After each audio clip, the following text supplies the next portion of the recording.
Today is July 6, 2022. The ship arrived Thailand, capital of Estonia. Estonia at the border to Russia and Latvia. So that's a small country. This is the port of Tallinn. Outside here is some cruise ship. No, that's the ferry. That's the ferry. Um, uh, Go from mainland to island of Estonia, about 2,200 island in Estonia here in Baltic Sea. Estonia is occupied by Russia again in um, 19, 1940, invaded by Russia, and after that, 1941, uh, taken over by Hitler until 1944. Russia, after Hitler fell and suicide and fell in World War II. So Russia invade Estonia again in 1945 and take over the country until 1989 with the human change. About 2 million people hand to hand between Tallinn, um, Estonia to Latvia and Lithuania. So after that, Russia tried to bring the army over to depress the human change, the demonstration, but they failed. So they released the independent to Estonia, Lithuania, and Latvia in 1991 until now, independent. Estonia independent since 1991 until now.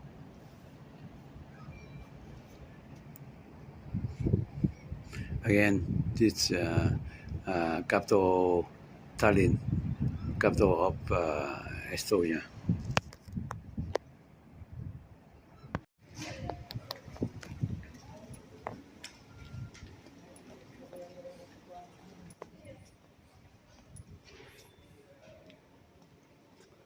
The banner again, Putin again Russia in the capital of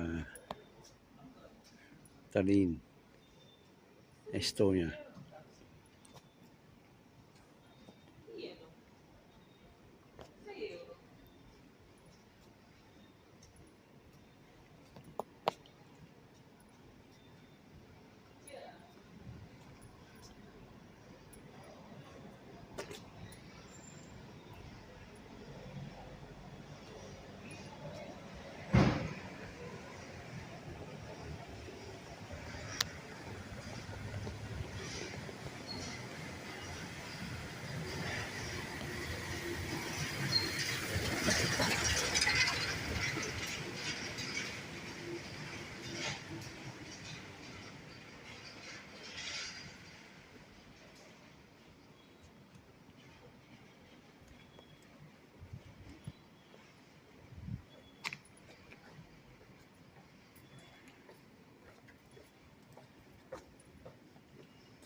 and then I will soon come out, and we are soon heading out as well. Okay? Wait here. Show you guys around. My name is Kadri, so it's Kadri. Now, if that is too complicated for you to pronounce or remember, just call me Katrin. His name comes from Catherine the Great. You don't have to call me that, but just for you to know where the name comes from. Now, I'm a local tour guide. I was born and raised here in Tallinn. So addition to all of the information that I'm about to give you regarding to the history, I will also try to cover as much as I can the local life. But if you guys have any questions regarding to the history, the local life, or really whatever questions are coming into your head, please feel free to come near me and ask. There are no stupid questions. I am really happy if you have loads of them. But if you guys don't have any questions, that is totally fine as well. So please take the tour as it is for you, okay? Now, we're not going to stay here for a long time. We are soon heading to the upper part of the Old Town. Have you guys already been there? No. Yeah. If not in part of the group, at least I can surprise, because if I want to talk about history and connect it with all of these very important sightseeings, then it's much wiser to go straight away up. Now we are going to come back here in this lower part as well, but we are actually covering this much less, because this is the place where you will find lots of restaurants, cafes, shopping places, where you don't really need my guiding that much. But at the end of the tour, I will stick around, so if I can help you with any further recommendations, where to go, what to do, guys, I will be very, very happy to do that. Now, have you ever been on any free walking tours before? Yeah. Okay, well then you know that they were based on donations, and these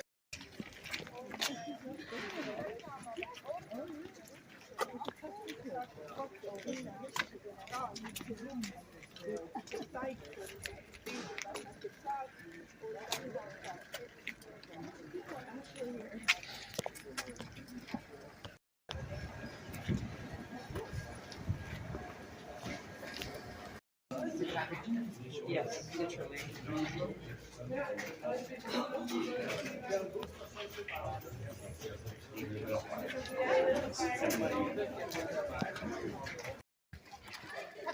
But we did conquered it, and now we're going to start the tour.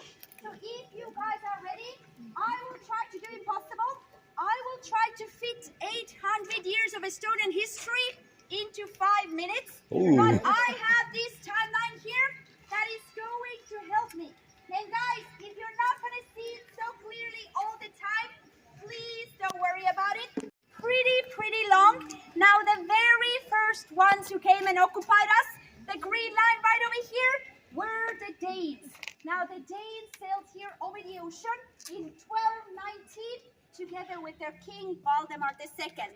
And it seemed that Estonians really didn't put up any fight, any resistance. The Danes arrived here and started to rule our country. Now up until nowadays, Estonians are quite often called as we are very slow.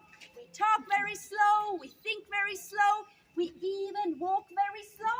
You can be a judge of that once we start moving, but maybe this extreme slowness was the case back in the days as well, when the Danes arrived here, because it took us approximately half a year when we were finally ready to battle back.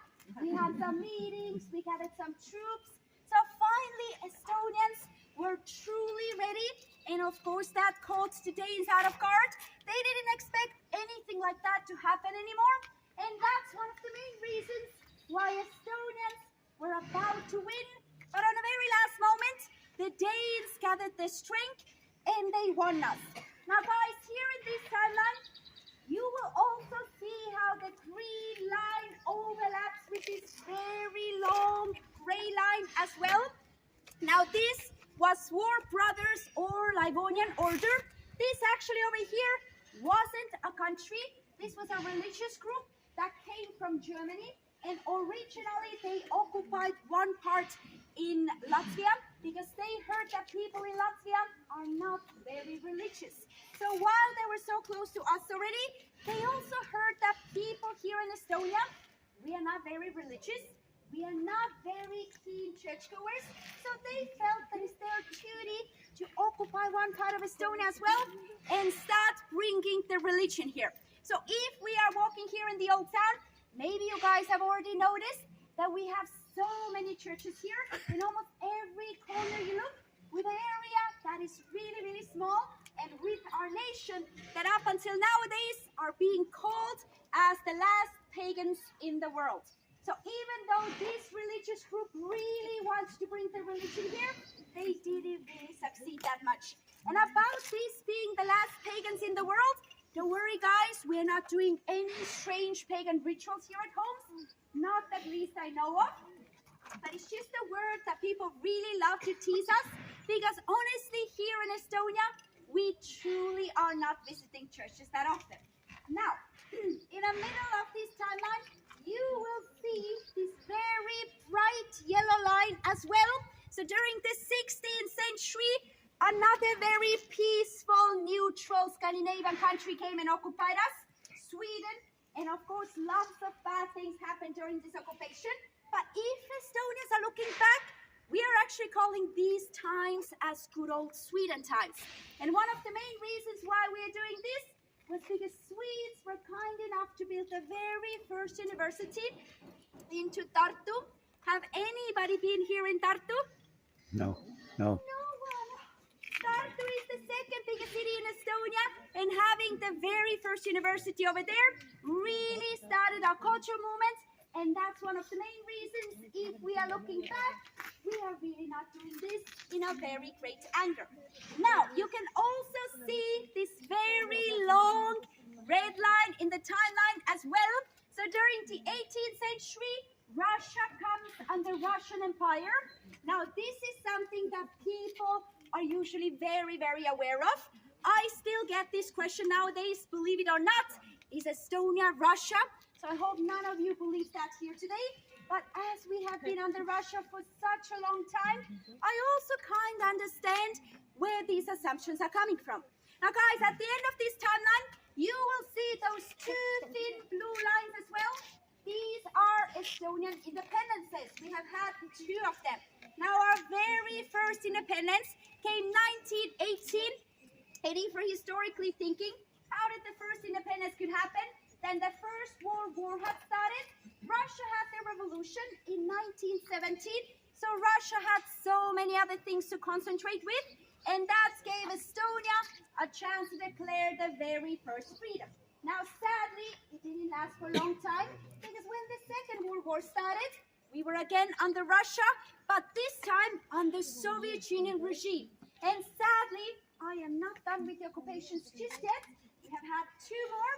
I will go them through quickly. So in between the Soviet Union occupation, you will see this extra thin orange line as well.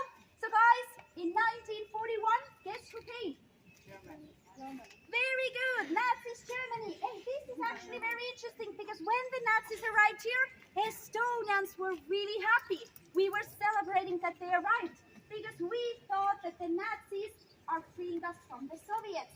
Well, that didn't happen, and 3 years later, Soviet Union occupied us back, and we were again under Russia, under Soviet Union regime. Now, guys, we got our second independence, the re-independence, just recently. Do you have any idea when? 1992. Very correct, 1991, but all of you were already very, very close, but 1991, 31 years ago. And guys, again, if you're thinking historically, how did the second independence could happen? Then at the end of the 80s, Soviet Union started to collapse, felt really weak, and basically in 1991, the final Soviet Union tanks were kicked out of Estonian border, and we were free again. So pretty much whatever had happened with our freedom, in a way, has always depended how the Russia has been feeling. Because we have a very small country, very, very tiny population. We could never be any equal partners with any kind of battleships. Do you guys know what is the population of Estonia? 45. 2 million? 6 million, I think, is all the Baltics together. But I wish we would be one day there. What was the other? 1.5. You are very close. So she said 1.5. I wish that we will be there soon, but actually we are tiny bit more than 1.3 million. Most of you might even come from the cities that has more people in, but that is our total population. And sadly, our population is not growing much either. Last time when we had a very, very big baby boom, that was actually at the end of 80s, in the beginning of 90s. Remember, we got our very first independence. Of course, everybody were happy, making babies. I was born then as well. But apart from that, our population really hasn't grown much. Here in Tallinn, we have tiny bit more than 400,000 people living. And also, guys, before we head out, maybe it's interesting for you to know that out of this 1.3 million, we actually have almost 30% of Russian-speaking population here as well. And here in Tallinn, out of the 400,000, almost 40% are Russian-speaking. And one of the main reasons why we have such a huge Russian population here nowadays is because during the Second World War and after, we had two main waves of mass deportations where our people were brutally sent away to prison camps. Now, during that time, Russia started to bring their people in. That was already almost this 20-30% because they want to claim that this is Russia. So having a very big population living here, it was very easy to do that. Now, for those Estonians who were sent away, they sadly didn't really have to do that much. They said something bad about Soviet Union. They were Jews. They were very smart people. Now, sadly, that was already reason enough in order to be sent away. But for example, my grandmother, she was sent to Siberian prison camp. My father was born there, and he was 10 years old when they finally managed to come back to Estonia. And I once asked my grandmother, what did you do in order to be sent away? And she replied that during the First World War, her father was fighting against Russians. Now, they documented all of these things because they kind of expected that you're fighting with them, not against them. So when the Second World War started, they opened all of these records, checked whether those people were still living. If they were sent away right away. But if they weren't living anymore, they checked whether their relatives were living. All of the relatives were caught and sent away. So pretty much what my grandmother did, she was just born into a wrong family as such. But she still lives. She just got 99 years old, by the way, yes. Wow. And she had her birthday a couple of months ago, and I called her, and we had a longer talk about life as well. And she said to me that this pandemic situation is even worse than Siberia. But of course, she's a very traumatic person. She's overreacting. But the thing is that in a normal situation, she likes to meet her friends, goes to her dance parties, and throughout the pandemic, she hasn't been able to do any of those things. So that's why she has been feeling very, very, very trapped. But in generally, she do not want to talk about anything that happened in Siberia. She's not even willing to talk about anything related to the Soviet Union occupation. So this generation here is definitely super, super sensitive one as well. But guys, in one of the steps, I will cover what is the relationship that we have here nowadays between Russian-speaking and Estonian-speaking Estonians as well. But at the moment, we are slowly heading out. But if you look right over there, do you guys see the red flag and do you recognize it? Very good. It is a Danish flag because, guys, we are in a Danish king's garden. Now, I don't know why, but we are kind of like celebrating that the Danes came and occupied us here more than 800 years ago with the lovely garden we're about to see. So now we're going to go up there.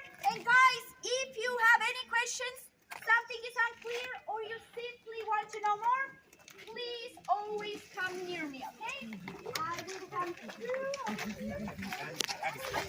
We grew up together. As I already told you, we are now in a Danish king's garden. I think everybody remembers that the Danes were the very first ones who came and occupied us.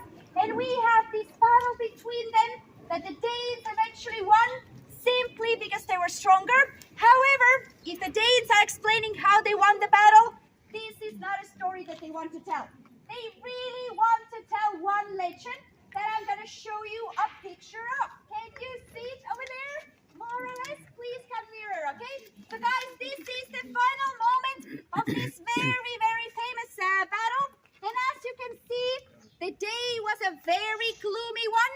The day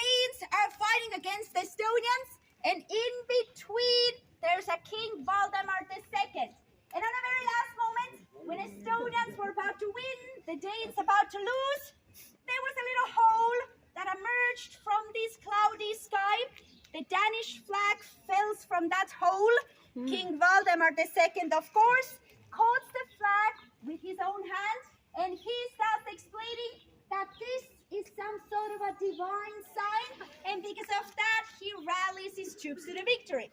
So when the Danes are explaining how they won the battle, this is the story that they truly, truly want to tell. And guys, this battle right over here also happened right over here in these grounds where we are standing or sitting. So that's why we are calling this place the Danish King's Garden. Now, everything, if you look around here, actually screams the Danes in a very good way. So guys, have a look over there. Do you see the square tower? Have you been inside there? Okay, so if you ever do go with a Danish style museum, also it has a really nice cafe. And guys, right behind your back over here, there is one glimpse of a city wall, and that city wall divides the upper part of the old town from the lower part of the old town. In addition to looking at just outside, please know that you have a very unique chance to go and walk on top of it as well. Inside there's another really lovely cafe where you can enjoy super nice interior, really amazing view tours of the city, and also terribly overpriced coffee. Coffee over there is reaching to almost €5. Please keep in your mind, guys, you can get a cup of coffee here, €2.50 as well, right? But this is a Danish King's Garden. Very Scandinavian prices up there, but it is nothing to illustrate our prices, not yet. We have had the highest inflation in the world in the last half year. 20%, all the prices have gone up. Oh. So it's not very cheap here, but it's still not €5 coffee land, not just yet. But anyway, guys, we are soon heading off. But now, if you look, okay, the tree is on the way, but do you see on the corner there's one monk statue? Or over there, there's two of them? Do you at least see one? Yes. Yeah. Okay, so guys, do not worry. We are soon going closer to them. But if you look at these monk statues at the first glance, maybe it feels that they have been here already for centuries. Maybe they have really nice stories, legends related. But the sad thing about these statues over there is that they were placed. This is how the locals are calling the area. And if I translate Toompea to English, it means something like Cathedral Hill. And this hill also has its own really lovely castle. And if you guys look around 360 degrees, what do you think? Where is the castle? Does anything look like a castle here to you? Very good. You got it right. That is not, this is a church, but we are still going to talk about it. But actually the pink building over there, you are not seeing it so clearly at this moment. We are still going to go and see it. But do you know what is this pink building over there? Parliament, of course, looking so fancy over there. We are soon going to talk about that, guys. We are soon going to cover this lovely church as well. But before we're going to go and see the castle or the Parliament building or this church, guys, I actually want to talk about the toilet right behind my back. Now, I know that it doesn't look anything so spectacular. They can just have a very quick glance at it. But this actually has one very funny or sad story related. So you guys are welcome to decide which one it is for you, okay? Now, do you remember that I mentioned that Estonia gets the second independence in 1991? And during that time, our country was really, really poor. Our people didn't really know what to do with all of this freedom that we had never had. So we started to be involved with lots of shady businesses, crimes. And during the 90s here in Estonia, that was actually really, really hectic times. Then a little later, after the re-independence, our government decided to build this toilet over here, and it wouldn't have been such a big deal because it's just a toilet, right? But the thing that made it huge, Estonia out from the poverty, and that is IT. Okay. Oh, okay.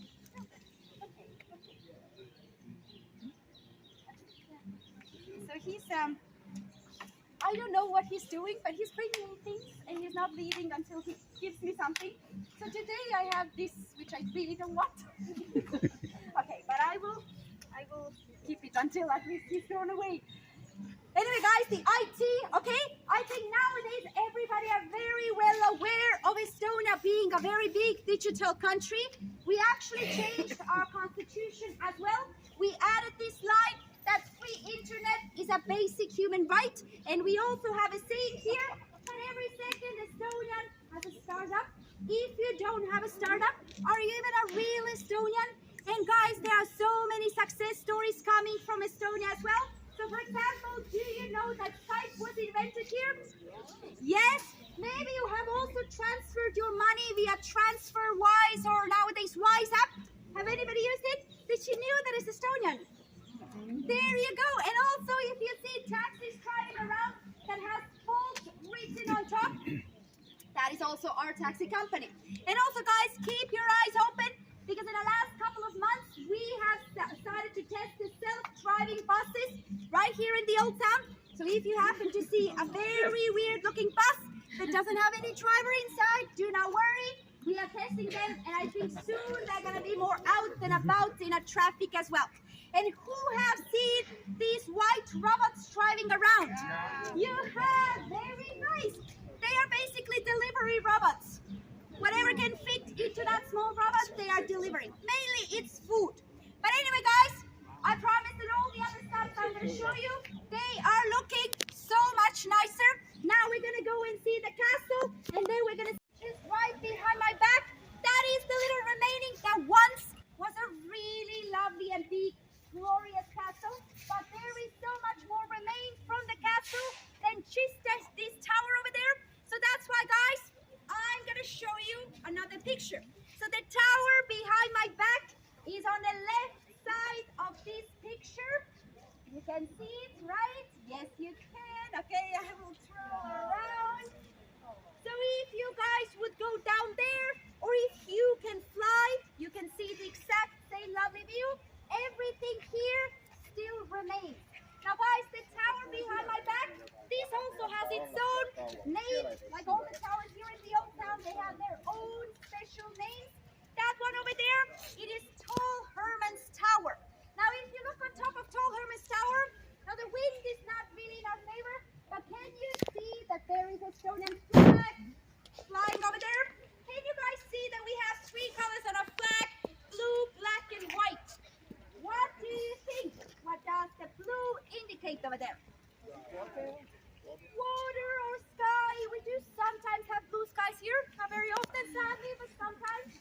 What do you guys think? What does the black indicate over there? Exactly. Well, it actually depends how Estonians are feeling. So if you feel very sad or depressed, we definitely are indicating to the dark times, all the occupations. But usually Estonians prefer to be a tiny bit more uplifting, so then we simply say ground, soil, or dirt. And guys, what do you think? What does the white symbolize over there? It's not snow, but if you want, it can absolutely be hope. Very good. What else white is usually symbolizing? Exactly, purity, freedom, independence, something along these lines. But guys, actually all of these explanations are just recently made up just to somehow explain our lovely flag. And the true story about it goes back to 19th century, because that was a time when Estonians were finally allowed to go to university. Now remember guys, we actually had our very first university here when the Swedes were here, but that wasn't allowed for Estonians to go. It was only allowed for the nobility who ruled us here. But in the 19th century, Estonians started to have national awakening period. So we started to move from the countryside to the cities. When we were in the city, we went to university, and inside there, we really started to keep our culture. We also created the student society, and inside there, we created the students' flag, which was almost identical to the one that you see over there. Now guys, students usually around the world, they really love together, right? So that our people here, and every time our students gathered, they always had their student union flag with them. So people start to associate Estonians with that flag over there. So when we got our very first independence in 1918, when it was time to think what is going to be our national flag, we really didn't have to look any further. So this is how our lovely flag was born. And guys, every day with dusk and dawn, this flag over there is being pulled up, also raised down, and it's always together with Finnish national anthem. Just checking whether you're paying attention. I see some confusion. Very good, guys. I wasn't entirely lying to you because there is a very interesting truth that both Finland and Estonia, we actually have the same national anthem melody. Now the words are completely different, but the melody is the same. And that very short story goes back to when we were both under Russia. This melody was made. Both of the countries adopted it, made words for that, and every time their nation gathered, had an important event, that was the song what they sang. Now, when Finland got free from Russia, that happened more than 100 years ago already, they thought that this is very important song. They're gonna make this as their anthem. And when we got the very first independence in 1918, 4 years later, we are doing the exact same thing. So we could have been slightly more original, but for example, when the Olympics, Finland is winning, the melody starts playing, we do feel that we are winning, so we are trying to take trick. Now clearly that building wasn't built during that time. This looks so much newer. So after 6 years of building it, this got ready in 1900. And in 1900, that was actually super interesting times here in Estonia. We are calling these times as Russification period. Because in addition to all of the Russian Orthodox churches, we also had so many Russian leader monuments and statues that were built around the city. And when Estonia got the very first independence, our nation was extremely emotional. We wanted to get rid of all of these Russification elements. And it was relatively easy to get rid of a statue or a monument, but it was really difficult, luckily, to get rid of this lovely church over here. And it ended up staying here because during the first independence, Estonians didn't have enough money to take it down. Now, during the second independence, of course, our nation was already cooled down. We had definitely accepted this as our lovely cultural heritage, or maybe we wasted our money on other things, like the toilet over there. But I think that all Estonians, even if we joke about it, we truly are equally happy that it still stands here, even though there are no Estonia-speaking Estonians who are actually going inside there. And this has a very simple reason. Russian Orthodox for Estonia-speaking Estonians is not our religion. I will soon talk about what it is, but it's not Russian Orthodox. But remember, guys, more than 40% of Russian-speaking population here in Tallinn, if they are anywhere nearby living, that is one of the main churches where they truly love to go. Now, guys, please raise your hand if anybody has traveled in Russia. So many, very nice. So guys, you have seen Russian Orthodox churches, and maybe the others who haven't been in Russia, you have seen them in the pictures, and you usually notice that they are very golden, right? Now these domes up there, they were of course fully golden as well. They had golden plates, but usually here in this upper part, it is very windy. So when this church was built, we had a very big storm. That storm pushed all the gold plates down. The city sensed, they took the gold, and next day nobody knew anything about them. Originally, if you ever see the old photos of that lovely church, it's very nice and shiny dome.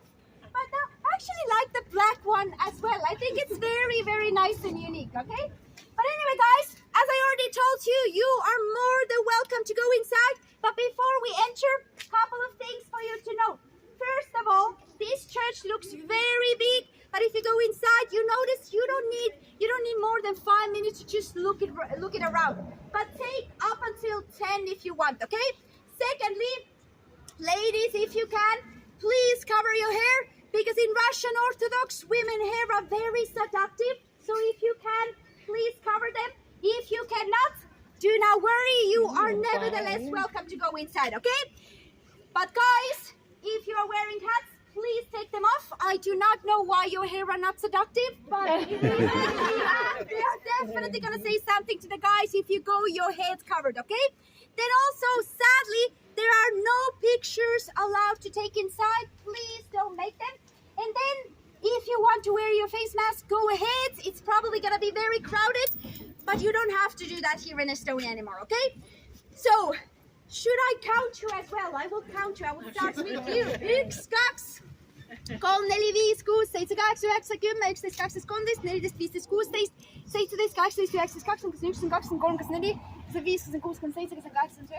18, 19, 20, 21, 22, 23, 24, 25, 26, 27, 28, 29, 30, 31, 32, 33, 34, 35, 36, 37, 38, 39, you're the last one. Okay, so guys, I'm not gonna even say I'm not gonna say the number. Oh, what is this protest? I'm gonna show you how to get up. And we are seeing in 10 right here. Take one word and it's Lutheran. So now if I ask you to say what is the religion here in Estonia, that is Lutheran. But if you guys are interested in what is the biggest religion, that is actually Russian Orthodox. Because out of the 30% of Russian-speaking population that we have here, we have statistics, and that says that almost 50% of them are very deep churchgoers, very religious. Where we have statistics about Estonia-speaking Estonians as well, and that says that less than 4% of them. Outside of the old town, do you see this very big white building, the one that has 2 white sides? Okay. Okay, so guys, that building over there, outside of the old town, it is called Viru Hotel. Everybody can see it? Yeah. Okay, very good. So Viru Hotel was built here in the 70s. And in the 70s, that was a very deep Soviet times. Soviet Union, especially KGB, were highly suspicious of anyone who came here in this country. That's why they created this hotel over there that originally was completely booked, and it offered everything to a person that one could desire.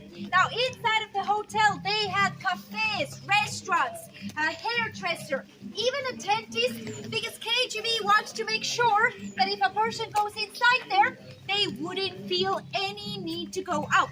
And while they stayed inside, everything that they are talking or planning against Soviet Union could be heard by KGB. Now, during the 80s, we actually had one Finnish tourist here in Estonia, in Tallinn, and he had heard about this rumor that maybe this hotel is bugged. So he thought that he's gonna put this on a little test. So he entered his hotel room, and on a very clear voice, he said that those Soviet Union hotels never have any toilet papers in. Then a couple of minutes passed, he had a knock on his door. There was a room service offering all kinds of different toilet papers to him. So maybe his point was proven, not sure, but nowadays it still functions as a hotel. Hopefully it's not bugged anymore. Is anybody staying there? Hopefully no. Okay, well, it's a nice hotel. Anyway, guys, now one more thing that I want to point out for you. Again, have a look where the hotel is, but please drift to the left side now and go into the distance where the forest is. Do you see that behind the forest, very big building blocks are coming as well? Now, this area over there is the biggest area in Tallinn, which is also the biggest Russian area. Most of the Russian-speaking population here in Tallinn are living right over there. And nowadays, people are super curious, how are we getting along with each other? And in my opinion, that actually truly depends what kind of a generation you are asking this question from. Now, as I already told you, with my grandmother, I would never ever talk about these topics. If she ever wants to talk about anything, obviously I'm listening to her, but I never start the conversation myself. Whereas, for example, my father, now he recently got 68 years old, and I view this generation here in Estonia that way, that they are Estonian-speaking Estonians who sadly are really rude and stubborn towards the Russian-speaking population. So, for example, we had this situation with my father. We went to somewhere, I ordered a taxi, the taxi driver was Russian-speaking Estonian, and he was asking something from my father in Russian language. Now, my father speaks fluently Russian language, but he decided to completely ignore the guy. Then I'm sitting next to my father, feeling really embarrassed, and I'm asking, like, do you hear he's trying to speak to you? Why don't you reply to him? And then my father looks at me and says that, yes, I do hear him speaking, but we are in Estonia. Estonia. So if he ever wants to speak to me, he can do that only in Estonian language. So this kind of a very I don't try to invalidate my father's feelings. I understand he grew up in a different times. He has completely different emotions, but sometimes he's truly very randomly rude. I don't think that I can change him anymore, so let him be.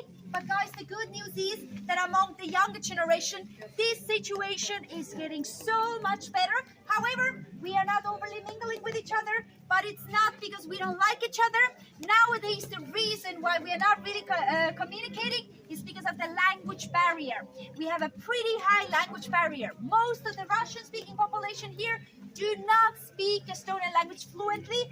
Very often, sadly, they don't speak a word of it. And the younger generation of Estonian-speaking Estonians do not speak Russian either anymore. So at the moment, we are simply having this situation where we don't really even have a common language to communicate. That is the main reason creating a huge division among us as well. Do you guys have any questions regarding to that topic? But you got English, right? That is a very good question, right? Exactly. But the thing is that I would say that here in Estonia, the ones that are fluent with English are Estonian-speaking Estonians who are in their early 30s or younger. If they're in their 40s, the Estonian-speaking Estonians, they know Russian as a second language, and the Russian-speaking Estonians, either they're young or older, they do not know English that fluently. And the main reason why Estonians know English fluently or relatively fluent is because of the television, and the Russians really like to see their Russian films, their television, and all of that. So for example, I'm the first generation of Estonian-speaking Estonians. I'm in my early 30s, and I actually learned English from television. So I remember in the 90s when I grew up, we saw The Simpsons, Friends, and none of them had voiceovers. They always had. This is our media, but it's in Russian language. And there's no intermarriage. What? There's very few intermarriage. Very, very little. That is hardly never happening. That is hardly never happening. Yes. Do they have a double passport? He asked. No, they do not. They have only Estonian passport. Because here we have this law that if you get 18, even if you have two, you have to pick one. And they like living here. Estonia is a nice country for them. They don't want to go back to Russia. They don't want to be part of Russia. At least it seems so. But again, you never know. Okay, guys, have a little look on the viewing platform. Gonna be over there. So if you're getting ready, come there. 45, 36, 37, 38, 39, 40, 41, 42, 43, 44, 45, 46, 47, 48. Okay, actually, I think that we lost like 10 people. That is not so bad. You are so We're good missing with 10. keeping up with such a bad weather. But anyway, we're now going to talk about Estonian language. And I know that most of you haven't been here for a long time, but on your very short stay here, have you already managed to hear anyone speaking Estonian language? You. Me, of course. How does Estonian language sound to you? Good. Sweet. Well, actually, the most popular question that I always get asked about Estonian language is that is it similar to Russian language? That has nothing to do with Russian language or Slavic languages in generally. And guys, we're also talking about Latvian or Lithuanian languages. Very, very often people think that we are all the Baltic countries, so we must understand each other very well, but we do not understand each other at all. Because Estonian language is a Finnic branch of Uralic language family. We are super tightly connected with Finnish language and actually quite distantly connected with Hungarian language. Maybe that comes as a surprise, because for most of the Estonians, this Hungarian part is a very big surprise. Because if Hungarians are speaking, we do not understand a thing. Whereas if Finnish people are speaking, we understand quite a lot. Quite a lot of words are very similar. Oftentimes, they are even identical. But of course, we have very interesting word twists in both of the languages as well. So for example, there is a word that in Estonian language, it means wedding, but the same word in Finnish language means trouble. So distracted. Also, there is a word that in Estonian language, it means government, and the same word in Finnish language means that something has gone bad or is very moldy. So maybe the nowadays climate, it makes all the sense in the world, but I think that you understand where I'm heading here, that to a certain point. Okay, car is coming. Thank you very much. Come over here. Make place. Even if we understand each other to a certain point, we finish with Estonian language. Some words are really pushing us off track of truly understanding each other.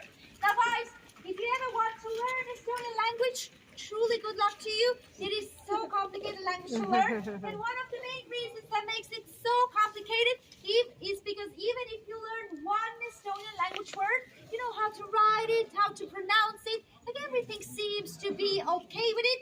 It doesn't really stop from there. Because you have to know how to twist the ending of that word 14 different times, because that is the number of all the different cases that we have in our language. Now, Finnish language, I believe, has 15 different cases, and Hungarian goes even crazier.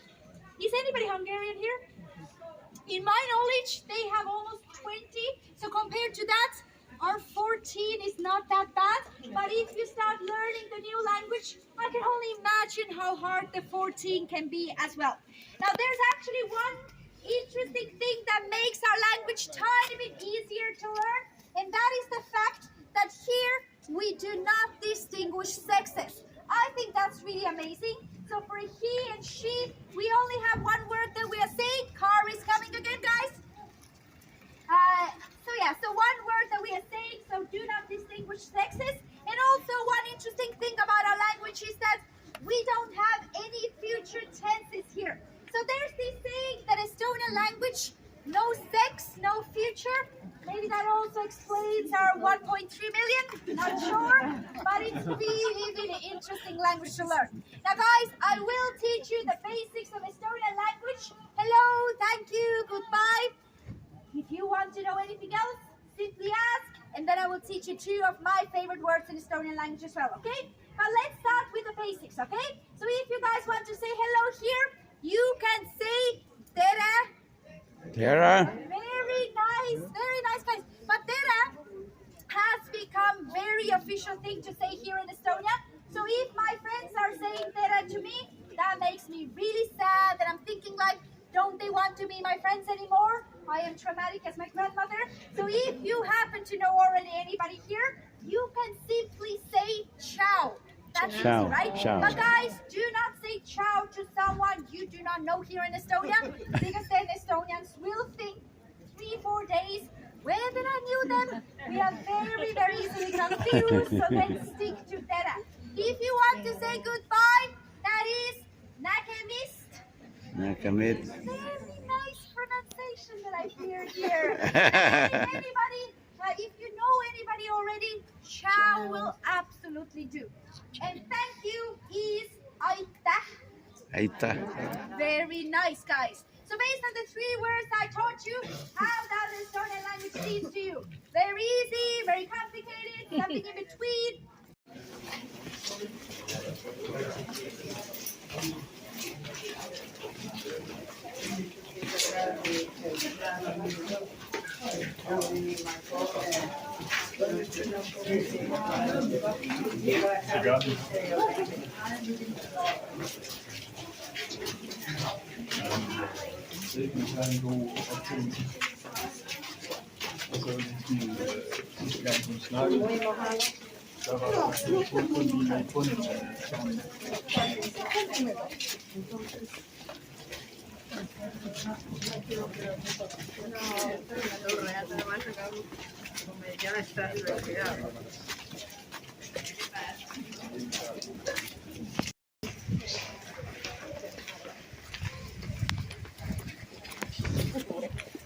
Yeah, really confusing.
what is happening.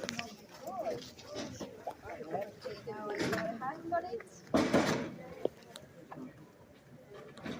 I found it. So guys, everybody are now here. Good timing.